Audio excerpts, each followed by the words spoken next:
ಕೇಳಿಸ್ತಯ್ಯಾ? ನನಗೂ ಹುಷಾರಿಲ್ಲ, ಅದಕ್ಕೆ ವಯಸ್ಸು. ಇವತ್ತಿನ ದಿವಸ ನಮ್ಮ ಶಾಲಾ ಶಿಕ್ಷಣ ಇಲಾಖೆ ಹಾಗೂ ನಮ್ಮ ಕ್ಷೇತ್ರ ಶಿಕ್ಷಣಾಧಿಕಾರಿಗಳ ಕಚೇರಿ ನಂಜನಗೂಡು ಇವರ ವತಿಯಿಂದ 2024-25ನೇ ಸಾಲಿನ 10ನೇ ತರಗತಿ ಮಕ್ಕಳೊಂದಿಗೆ ಆಸರೆ ಎಂಬ ಕಾರ್ಯಕ್ರಮ. ಈ ಒಂದು ಕಾರ್ಯಕ್ರಮವನ್ನು ಇವತ್ತು ನಮ್ಮ ಗುರುವೊಂದಲ್ಲಿ ಹಮ್ಮಿಕೊಳ್ಳಲಾಗಿದೆ. ಎಲ್ಲ ಗೌರವಾನ್ವಿತ ತಾಲೂಕಿನ ಶಿಕ್ಷಕಿಯರು ತಾವೆಲ್ಲರೂ ಕೂಡ ಬಂದಿದ್ದೀರಾ.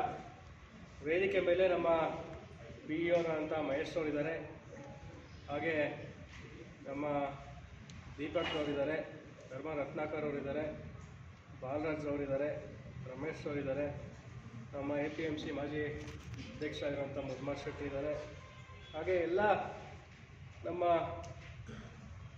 ಮಾಧ್ಯಮದ ಸ್ನೇಹಿತರು ತಾವೆಲ್ಲರೂ ಕೂಡ ಇದ್ದೀರಾ. ಇದು ಒಂದು ಒಳ್ಳೆ ಕಾರ್ಯಕ್ರಮ. ಯಾಕೆಂತಂದರೆ ಈ ಒಂದು ಬುಕ್ಲೆಟ್ನ ಈಗಷ್ಟೇ ನಾನು ಪೇಜ್ ತಿರುಗಿಸಿ ನೋಡಿದೆ. ಪೇಜ್ ತಿರುಗಿಸಿ ನೋಡೋ ಸಂದರ್ಭದಲ್ಲಿ ನನ್ನ ಶಿಕ್ಷಣ ಫಸ್ಟ್ PUC ಸೆಕೆಂಡ್ PUC ಜ್ಞಾಪಕ ಆಯಿತು. ಏನಕ್ಕೆ ಜ್ಞಾಪಕ ಆಯಿತು ಅಂತಂದರೆ, ನಮಗೂ ಕೂಡ ಇದೇ ರೀತಿಯ ಸಂದರ್ಭದಲ್ಲಿ ಇದೇನು ಪ್ರಿಪ್ರೇಟ್ರಿ ಸಂದರ್ಭದಲ್ಲಿ ನಮಗೂ ಕೂಡ ಈ ರೀತಿ ಬುಕ್ಲೆಟ್ಗಳನ್ನು ನಮ್ಮ ಕಾಲೇಜ್ಗಳಲ್ಲಿ ನಾವಾಗ ಸೈನ್ಸ್ ಟ್ಯೂಷನ್ಗೆ ಹೋಗ್ತಾಯಿದ್ರು, ಟ್ಯೂಷನ್ಗಳಲ್ಲಿ ಇದೇ ರೀತಿ ನಮಗೆ ಕೊಡ್ತಾಯಿದ್ರು. ನಮಗೆ ಏನು ಕ್ವಶನ್ಸ್, ಇಂಪಾರ್ಟೆಂಟ್ ಕ್ವಶನ್ಸ್ ಆಗಿರಲಿ, ಪಾಸಿಬಲ್ ಕ್ವಶನ್ಸ್ ಆಗಿರಲಿ, ಅವನ್ನ ನಮಗೆ ಕೊಡ್ತಾಯಿದ್ರು. ಆನ್ಸರ್ಸು ಇದೇ ರೀತಿ ಬುಕ್ಲೆಟಲ್ಲಿ ನಮಗೆ ಕೊಡ್ತಾಯಿದ್ರು. ಆದ್ದರಿಂದ ಅದು ನಮಗೆ ಜ್ಞಾಪಕ ಆಯಿತು.